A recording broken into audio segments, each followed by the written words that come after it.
Most pilots spend their whole careers trying to avoid storms. Joe Mercer flew straight into them. On purpose. Every single time. They called him crazy at the officers' club. They called him crazy in the hallways of Keesler Air Force Base. Colonel Frank Doyle called him something worse, once, in front of the whole squadron. Reckless. Joe never argued. He just nodded, picked up his flight bag, and walked out to the flight line, where a gray four-engine turboprop sat waiting under a bruised, churning sky. The plane was a WC-130J, tail number scarred and faded from a decade of flying into places sane men flew away from. The nose cone housed a weather radar older than some of the junior officers on base, patched together with wiring and stubbornness. Joe called her Delilah. Nobody asked why. Today, 300 miles off the Gulf Coast, a storm had strengthened overnight from a tropical depression into something with teeth. The National Hurricane Center had a name for it. The forecasters had a category. Joe had a mission number and a takeoff time, and that was all he needed. Colonel Doyle met him on the tarmac, clipboard in hand, jaw tight. Wind speeds are already past 140, Doyle said. You sure you want this mission, Mercer? Joe looked past him, toward the horizon, where the sky had gone the color of a bruise. I didn't come here to be sure, Joe said quietly. I came here to fly. Before we go any further, if you're new here, make sure you hit that subscribe button and drop a comment telling me where you're watching from. And if this story's already got you hooked, go ahead and smash like right now. It helps more than you know. The pre-flight checklist took 11 minutes. Joe ran it in silence, the way he always did, fingers moving over switches and gauges with the ease of a man who'd done this 1,000 times and still respected every single one of them. His flight engineer, a quiet staff sergeant named Danny Coleman, watched him from the co-pilot seat with the particular nervousness of someone flying with Joe for the first time. You've done this before, right? Danny asked. Into something this big? Joe didn't answer right away. He was watching the radar screen, where a wall of red and orange bloomed like something alive, spiraling slowly across 300 miles of open ocean. Once or twice, Joe finally said. It wasn't a lie. It also wasn't the truth. Not the whole of it.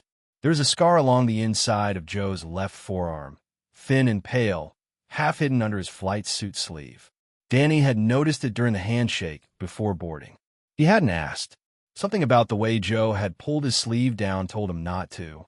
The engine spun up with a low, building roar, and Delilah began to taxi, her wings shuddering slightly in the gusting crosswind.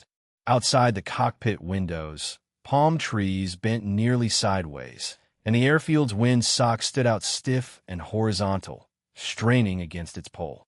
Tower gave clearance. Joe eased the throttles forward. Hurricane Hunter 6-2, cleared for takeoff, runway 18, the controller said. God help you out there. Joe keyed the radio once. Copy that. 6-2 rolling. The wheels left the ground at 11:42 a.m. Behind them, the airfield shrank into a gray smear. Ahead of them, the storm waited, patient and enormous. 300 miles of fury with an eye at its center that not one person on that plane had ever seen up close. Except perhaps for Joe. At 8,000 feet, the first band of rain hit the windshield like gravel thrown from a passing truck. Danny gripped the armrests. The plane bucked hard, once, twice, and a loose clipboard clattered off the console and skittered across the floor. Somewhere behind them, in the cramped compartment packed with radar equipment and dropson tubes, the meteorologist, a young woman named Lauren Hayes, called out over the intercom. Wind shear at 9,000, Captain. You're going to feel that. Felt it, Joe said calmly, adjusting the yoke a half-inch to the left. The plane didn't feel it the way Danny felt it. Danny's knuckles had gone white on the armrest. Joe's hands moved like he was adjusting a car radio, small, unhurried corrections, his eyes tracking 3 instruments at once without a flicker of hesitation. You're not even sweating, Danny said, half laughing, half in disbelief. Sweating doesn't help fly the plane, Joe said. Outside, the world had turned the color of wet concrete. Rain sheeted sideways across the windshield in ropes. The turbulence built in long, rolling waves, the plane dropping 30 feet, then bucking upward just as violently like the ocean below had reached up and grabbed the fuselage in its fist. Lauren's voice crackled back over the intercom. Pressure's dropping fast. We're getting close to the eye wall. Joe's jaw tightened just slightly. It was the only sign he gave that anything about this was difficult at all. Copy, he said. Everyone's strapped and tight back there. This next part's going to get loud. Danny glanced sideways at him. The calm in Joe's voice didn't match the chaos outside the glass. And for the first time since takeoff, Danny found himself wondering what exactly Joe Mercer had flown through before to make a Category 4 eye wall sound like nothing new at all. The eye wall didn't announce itself so much as arrive all at once. 1 second, Delilah was punching through gray sheets of rain, engines screaming against headwinds strong enough to tear a barn roof clean off its frame. The next, the plane dropped into a sheer so violent it felt like the floor had disappeared beneath them. Danny's stomach lurched into his throat. Somewhere behind him, a loose oxygen mask swung wildly on its cord. 60-degree bank, Lauren called out. Captain, we're getting thrown around back here. Hang on, Joe said, and for the first time, there was an edge in his voice, not fear, but focus sharpened to a fine point. The instruments flickered. The altimeter spun, hesitated, spun again, uncertain of itself in the pressure chaos of the storm's inner wall. Joe's eyes moved fast now, cross-checking airspeed against attitude against the analog backup gauges bolted into the panel for exactly this reason. Radar's degrading, Danny said, voice tight. I'm losing the return. Then we fly it by feel, Joe said. He said it the way another man might say past the salt. Like it wasn't a sentence that should have terrified everyone on that aircraft.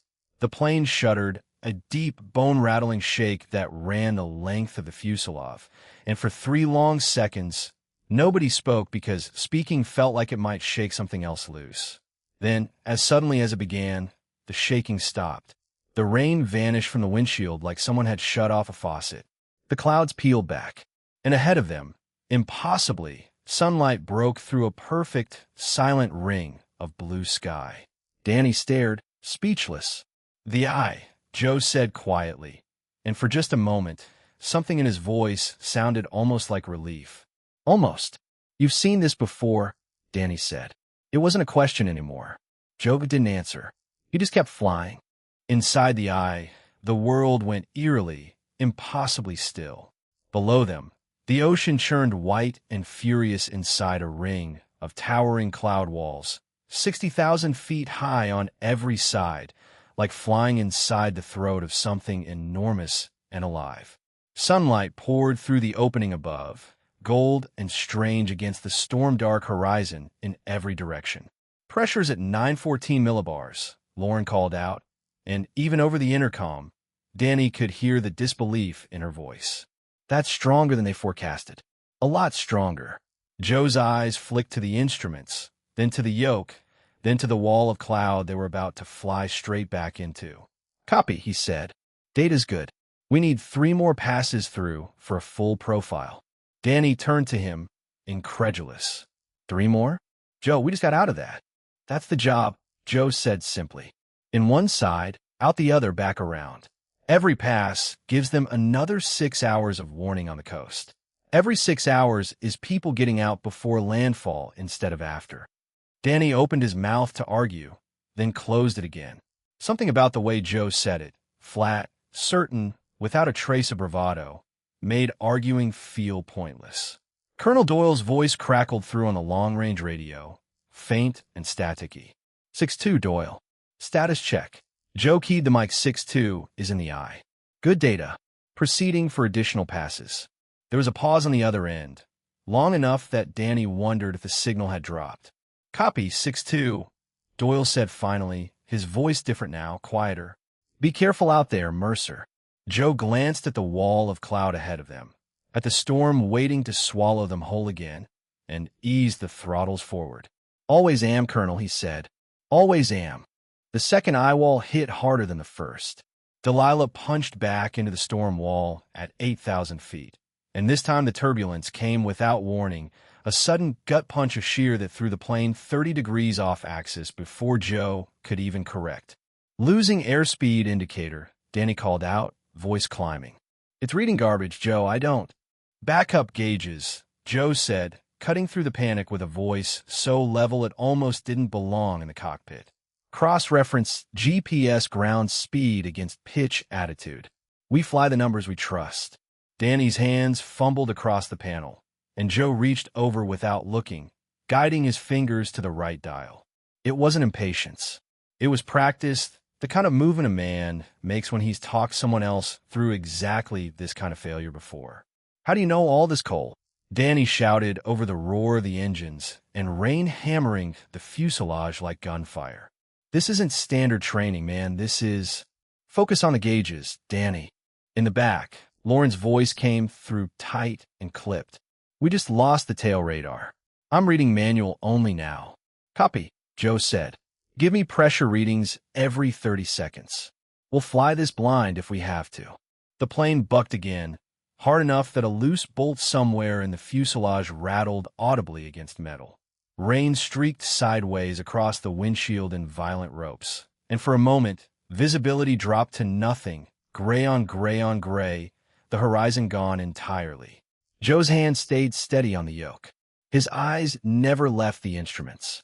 But his jaw had tightened again, that same small tell from before, and this time, something else moved beneath his sleeve, a flicker of old muscle memory, the ghost of a scar that had nothing to do with hurricanes at all. Danny caught it.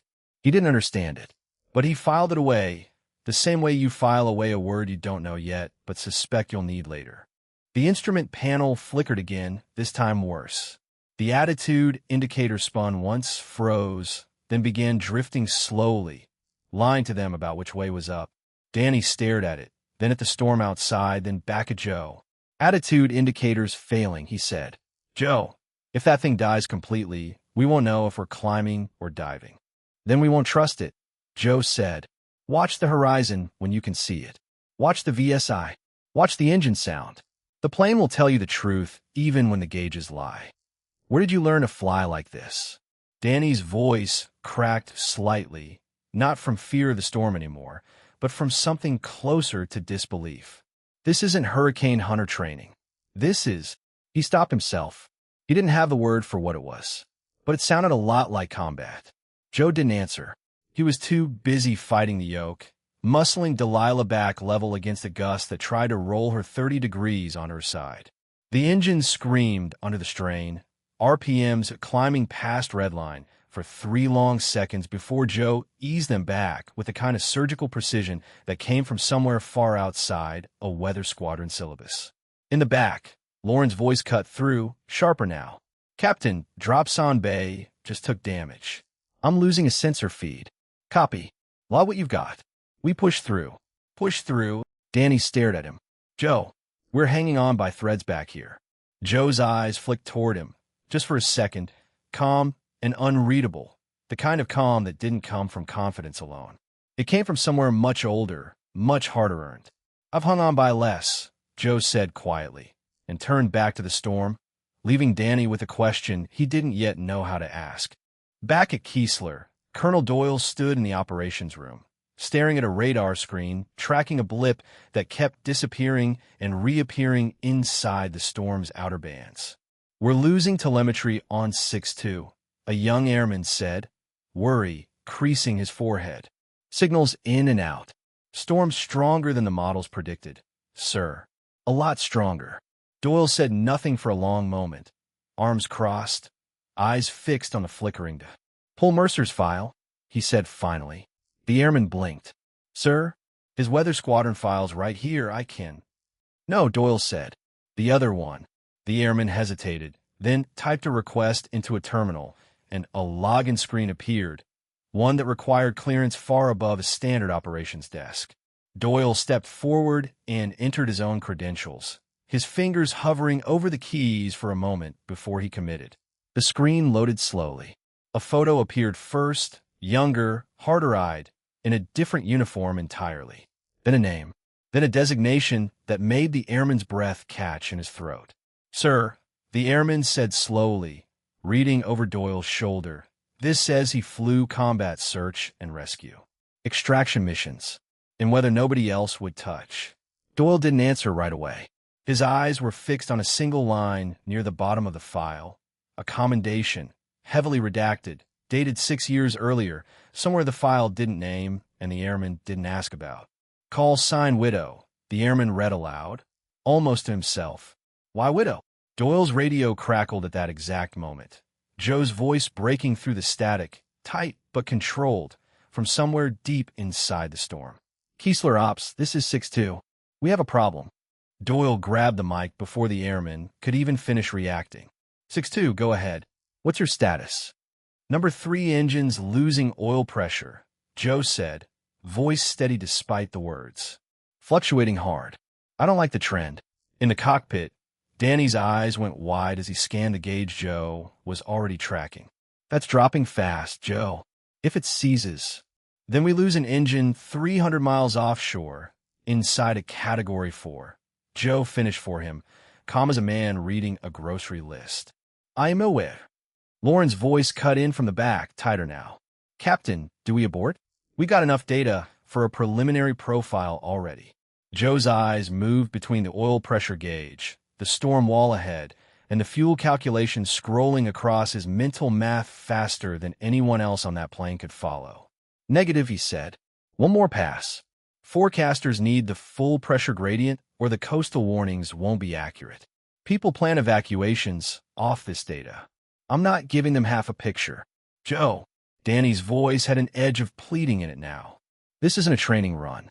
If that engine goes—" "I know exactly what happens if that engine goes," Joe said, and something in his tone made Danny stop talking entirely. It wasn't anger. It wasn't fear.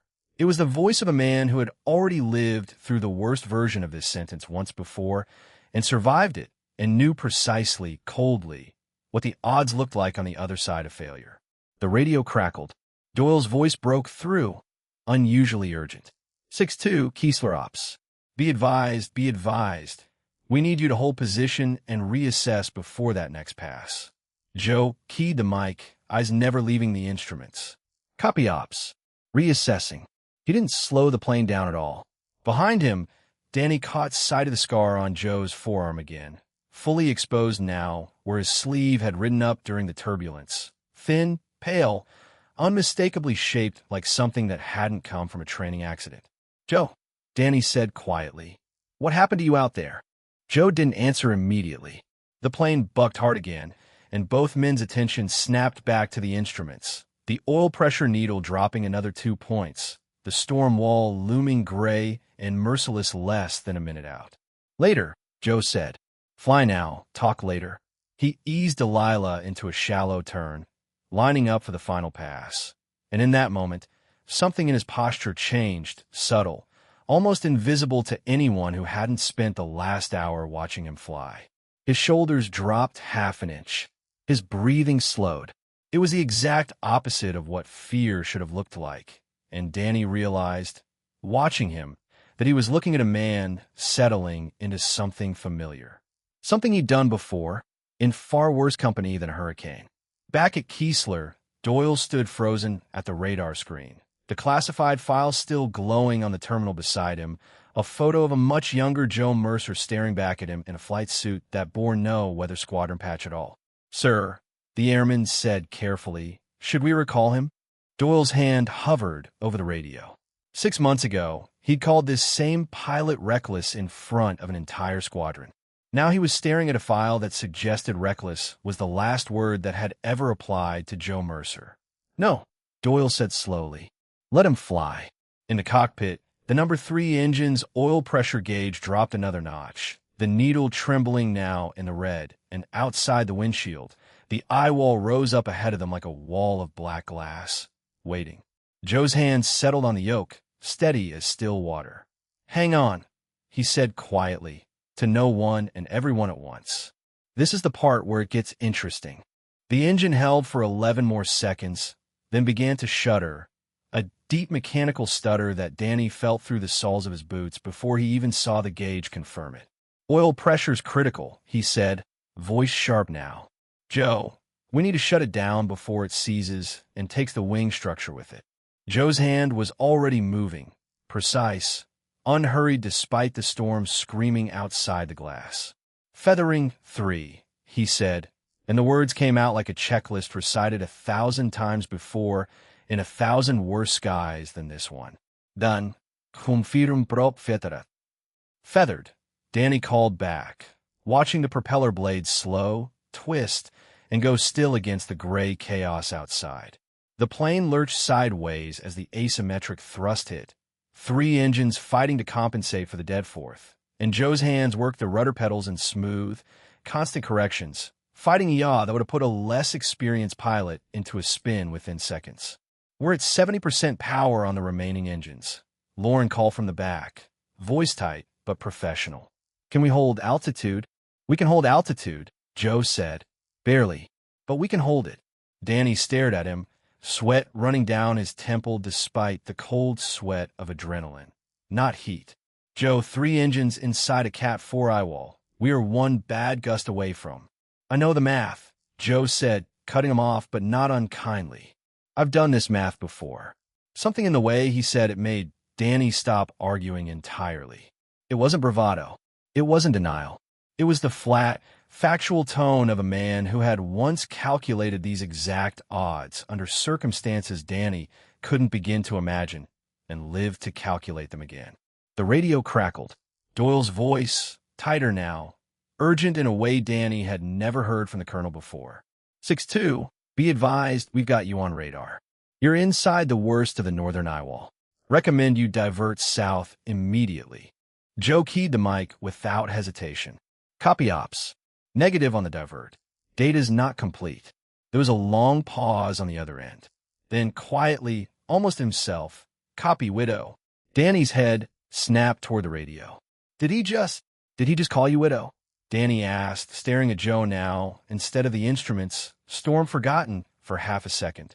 Joe's hands didn't waver on the controls, but something flickered behind his eyes, brief, distant, gone as fast as it appeared. Focus on the gauges, Joe said quietly. It wasn't a deflection this time. It was something closer to a plea. Back at Keesler, Doyle stood at the radio console, hands still hovering near the mic, the classified file glowing on the screen beside him. The airman beside him hadn't moved in almost a minute, staring at a redacted line in Joe's file that read extraction confirmed. Sole survivor. Sir, the airman said carefully, should I be seeing this? No, Doyle said. Neither should I.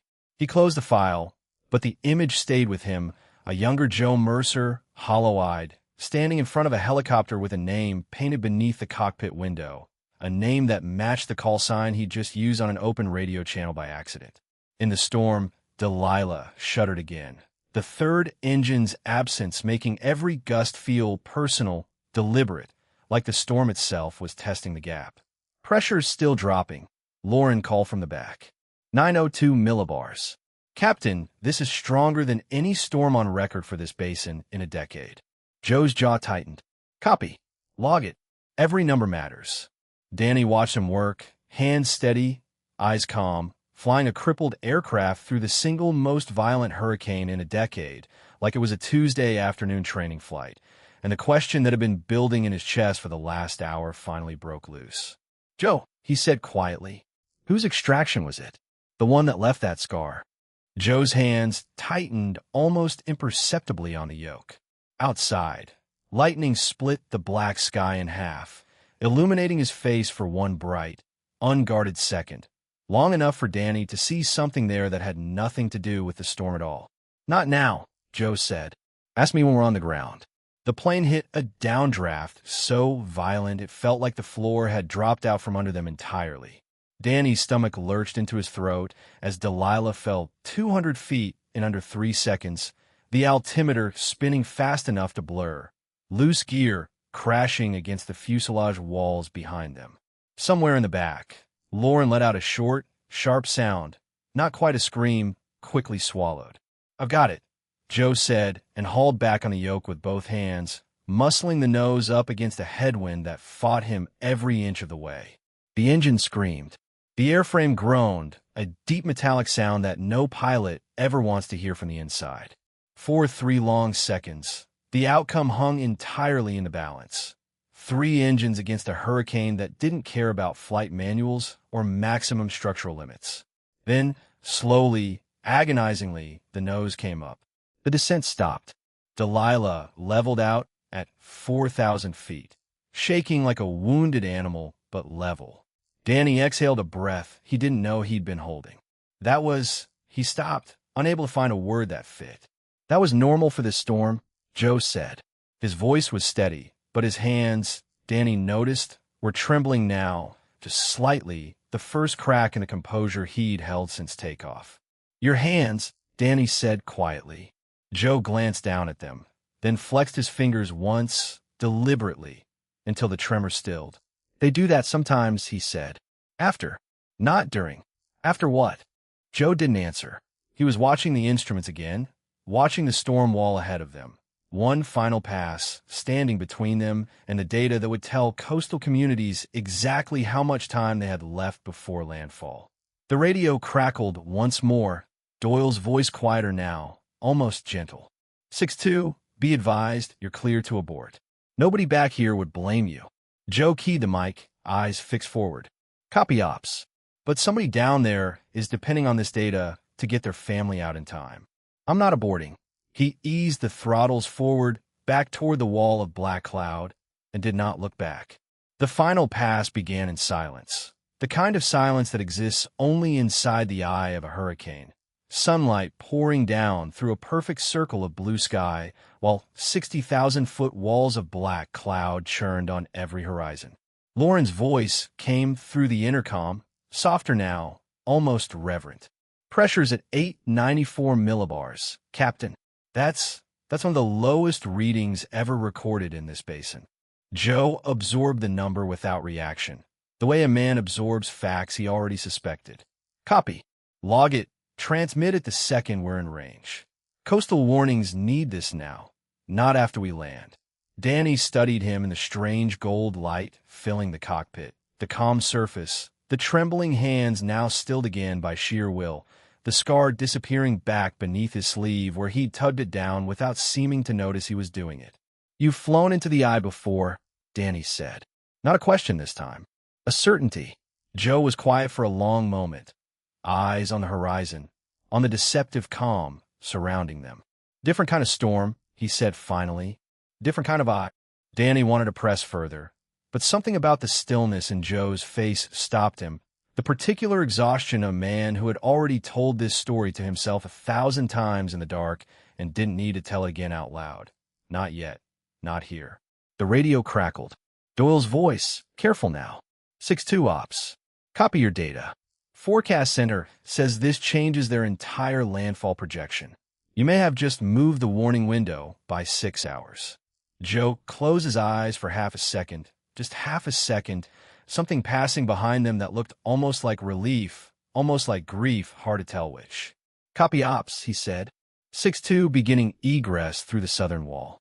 He pushed the throttles forward, back toward the storm one final time, and beside him, Danny understood, without needing the words spoken aloud, that whatever had put that scar on Joe Mercer's arm had also put this exact calm into his hands, forged in some fire none of them had been there to see. The southern wall hit harder than either of the first two. Delilah slammed sideways the instant she crossed back into the eye wall, a gust catching her broadside and rolling her 40 degrees before Joe could correct, the horizon spinning wild and gray through the windshield. Danny's headset filled with the shriek of wind against metal, a sound like the plane itself was screaming. Losing hydraulic pressure on the ailerons, Danny called out, voice cracking under the strain. Joe, controls are getting heavy. Switching to manual reversion, Joe said, already moving, already 3 steps ahead, hands and feet working the yoke and rudder pedals with a strength that seemed to come from somewhere far past physical exhaustion. Danny, help me hold her level, both hands on your side. Danny grabbed his half of the yoke, muscles straining, and together they fought the aircraft through a bank of turbulence, so violent it felt personal, felt like the storm had noticed them try to leave and decided it wasn't finished. 2 engines only. Lauren's voice cut through, sharp with fear now. Captain, number 2 just flamed out. The cockpit went silent for 1 full second, the kind of silence that exists right before everyone understands exactly how bad things have become. Restart sequence, Joe said, voice dropping into something colder, sharper, a register Danny hadn't heard from him yet. Danny, ignition switch now. Danny's hands flew across the panel, fumbling once before Joe's hand closed over his, steady, guiding, the same gesture from hours earlier, now carrying the full weight of the moment behind it. The engine sputtered, caught, roared back to life. Engine 2 restored. Danny gasped, relief flooding his voice. Joe didn't celebrate. He didn't have time. Ahead of them, through a brief tear in the clouds, the wall of the storm's outer band stretched on for another 20 miles, and somewhere beneath all that fury, the coastline was waiting on the data they carried, and on whether Delilah, and the man flying her, would make it back at all. Hang on, Joe said again, quieter this time. Almost through. The turbulence began to ease, not all at once, but in stages, like the storm itself was exhaling. Delilah broke free of the outer band at 3,000 feet, rain still hammering the windshield, but the violent shear finally loosening its grip. Danny slumped back in his seat, hands shaking now that there was nothing left to hold on to quite so tightly. We're clear of the worst of it, Lauren called from the back, her voice unsteady with relief. Data's all logged. Transmitting now. Joe exhaled slowly, the first full breath Danny had seen him take in almost 2 hours. His hands finally loosened on the yoke, just slightly, the tension of the last 90 minutes bleeding out of his shoulders in a way that made him look, for the first time since takeoff, tired. Human. 2 engines feathered, Danny said, checking the panel again like he still couldn't quite believe they'd made it this far. You flew this thing home on half power through a Category 4. We flew it, Joe corrected quietly. You held that yoke with me. Don't forget that part. Danny almost laughed, the sound cracking somewhere between disbelief and exhaustion. I don't think I'll forget any part of this, Joe. The radio crackled, Doyle's voice coming through clearer now that they'd put distance between themselves and the worst of the interference. 6-2 ops. Good copy on your data. That's already gone out to the forecast center. You just bought the coast 6 extra hours of warning. Joe keyed the mic, voice steady again, professional. Copy ops. 6-2, returning to base, 2 engines out, requesting priority landing. Copy that 6-2, Doyle said. There was a pause, longer than radio protocol required. Good flying, Widow. Danny looked over at Joe again, watching his face for a reaction.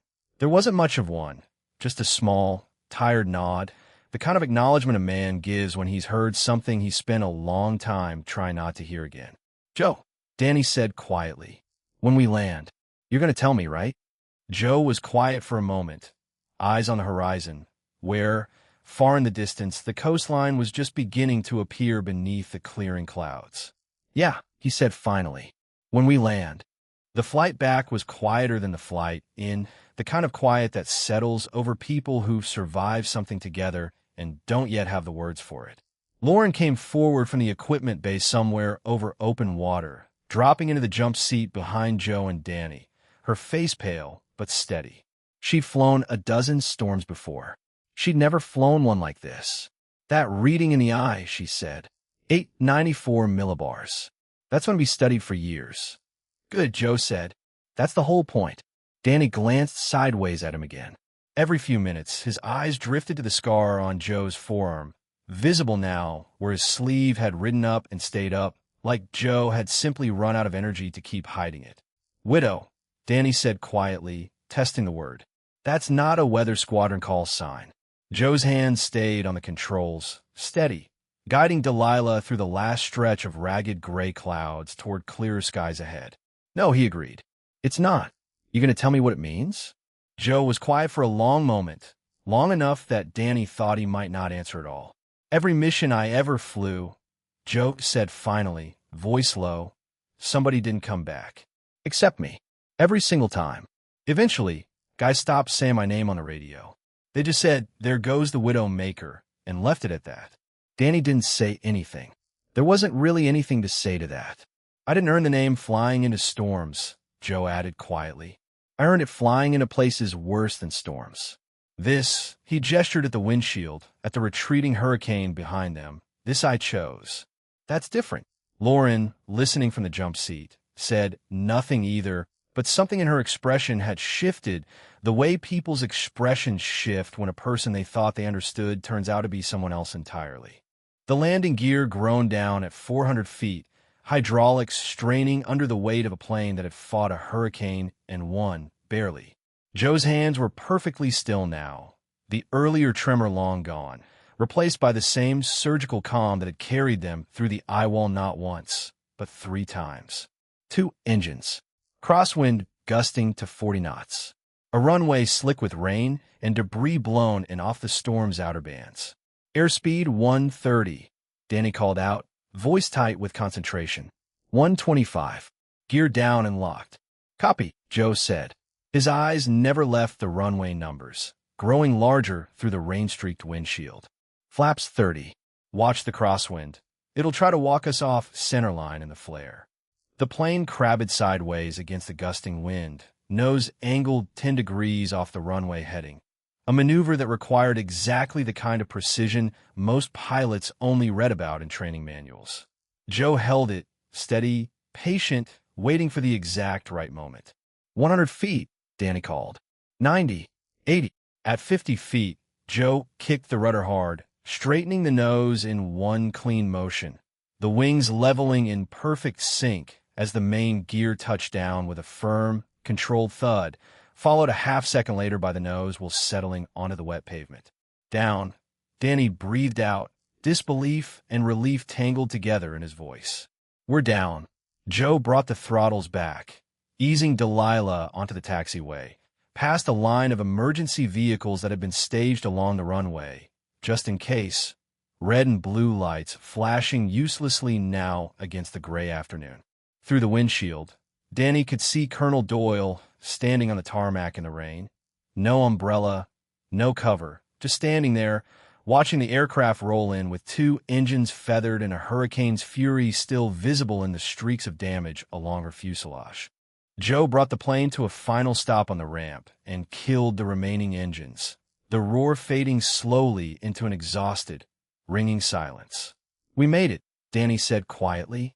Joe nodded once, already reaching for his flight bag. We always do.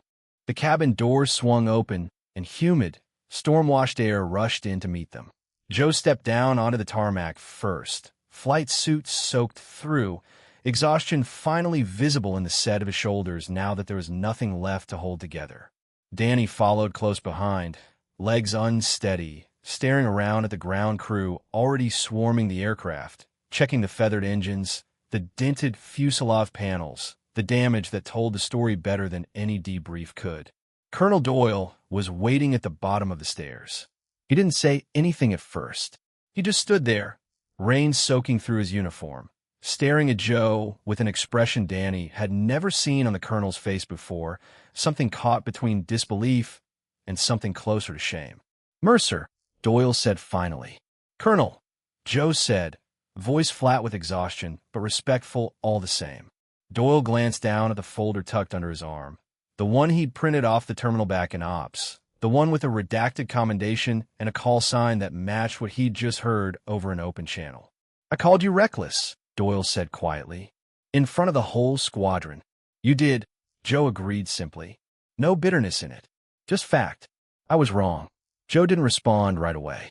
Around them, the ground crew's chatter faded into background noise as more people began to notice the 2 men standing at the base of the aircraft stairs, the exhausted pilot and the colonel who'd finally understood exactly who he'd been talking to. You didn't know? Joe said finally. Nobody was supposed to know. Why? Doyle asked. Why hide something like that? Joe looked past him, out toward the runway, where the storm they'd just flown through was already receding toward the coastline, gathering itself for landfall, for the 6 extra hours of warning his data had just bought thousands of people. Because the last time everybody knew, Joe said quietly, I lost people because they trusted me to be someone I wasn't sure I still was. Doyle didn't answer right away. Something in Joe's words had landed heavier than the colonel expected, heavier than a simple explanation. Around them, the ground crew had gone quiet, sensing without being told that this was not a moment for casual conversation. Even Danny, standing a few feet back, felt the weight of it, The particular silence of people realizing they'd witnessed something they weren't meant to see. "The extraction," Doyle said carefully. "The one in your file." Joe's eyes flicked toward him, sharp for just a second. "You read that?" "I hadn't know who I was sending into a category for," Doyle said. "I'm not sorry I looked." Joe was quiet for a long moment, rain still falling lightly around them, the storm's outer bands finally beginning to release the coastline from their grip. "6 of us went in," Joe said finally, voice low. "Weather that grounded every other aircraft on the base. I was the only pilot who thought we could make it work. I was wrong about a lot of things that day. I wasn't wrong about the flying." "But you lost people," Doyle said quietly. "It wasn't an accusation. It was an acknowledgement." "I lost people," Joe agreed. "And I've spent every flight since then trying to make sure the next storm doesn't cost anybody else what that one cost me." Doyle looked down at the folder again, then back up at Joe, and for the first time in longer than either of them could remember, something shifted between them, not quite friendship, but something adjacent to it. Respect, maybe. Recognition. "The data you brought back today," Doyle said. "It's already saving lives on that coastline. You know that, right?" Joe allowed himself the smallest flicker of a smile, tired but real. "That's the only part of this job that ever mattered to me, Colonel." Doyle extended his hand.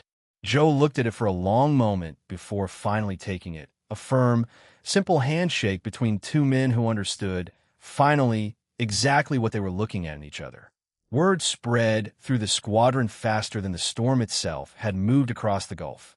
By the time Joe made it to the debrief room, showered and changed into a dry flight suit, the hallway outside was lined with people who found reasons to be there, technicians pretending to check clipboards, junior officers suddenly needing something from the supply closet down the hall, all of them stealing glances at the pilot they'd spent months calling reckless behind his back.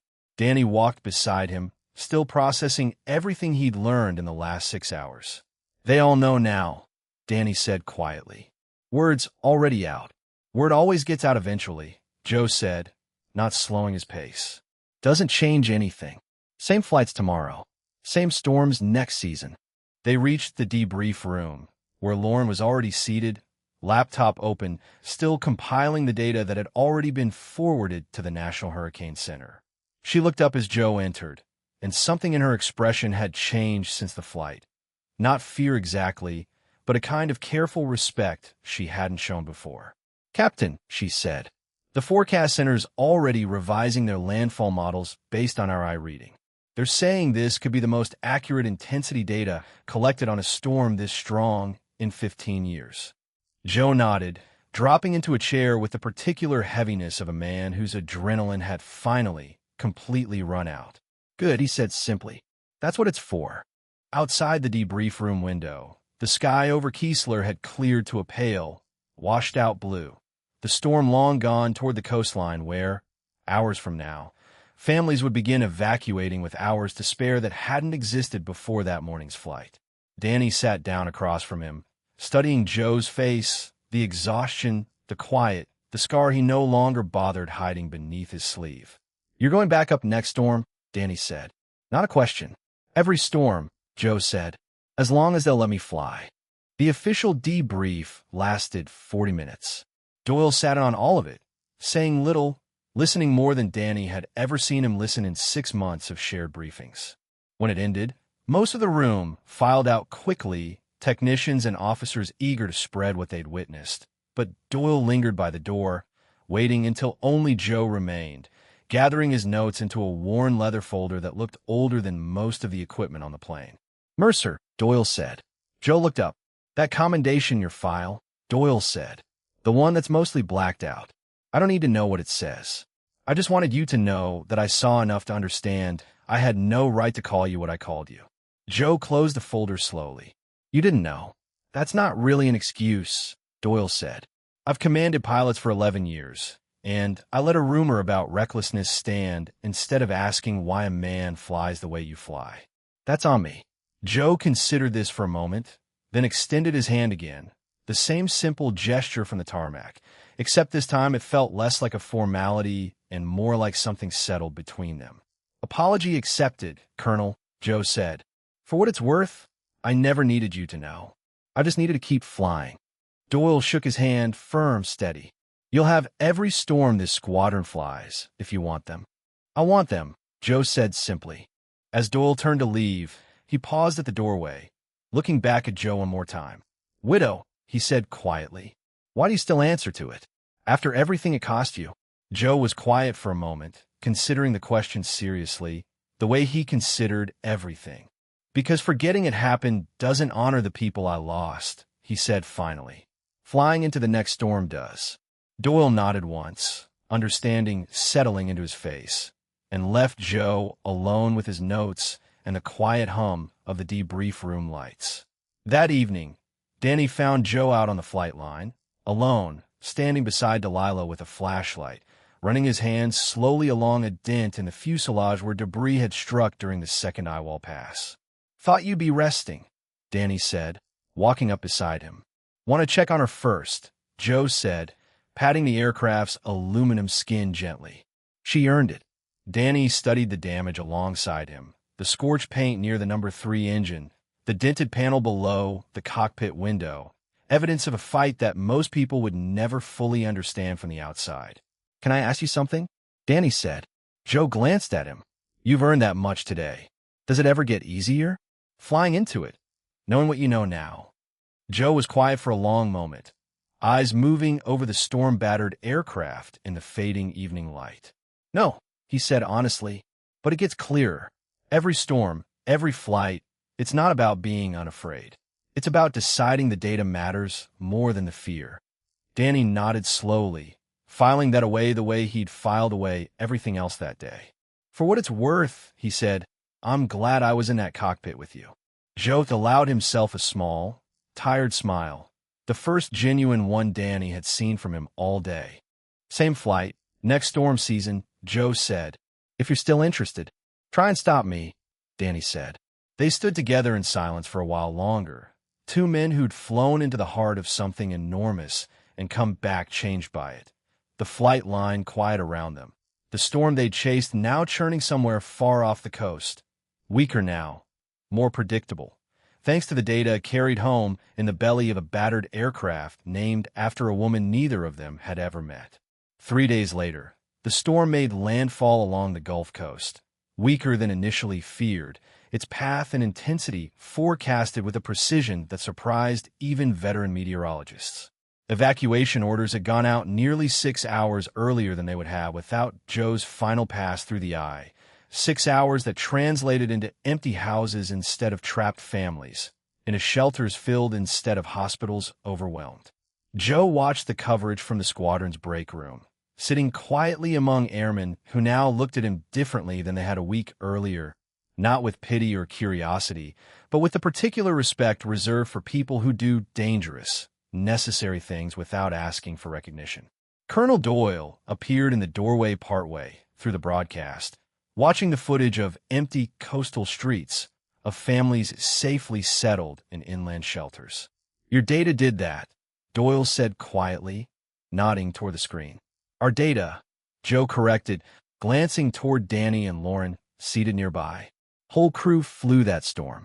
Not just me, Doyle nodded, accepting the correction without argument. And for a moment, the room settled into a comfortable quiet, the kind that exists among people who've shared something significant and don't need to discuss it further to understand its weight.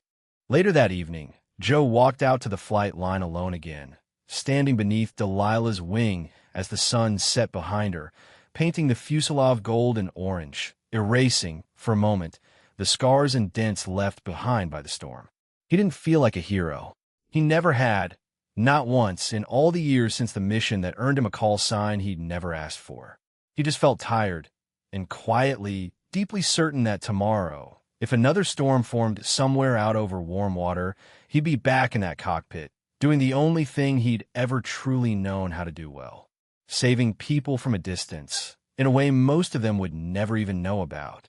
Hurricane season would bring more storms. It always did.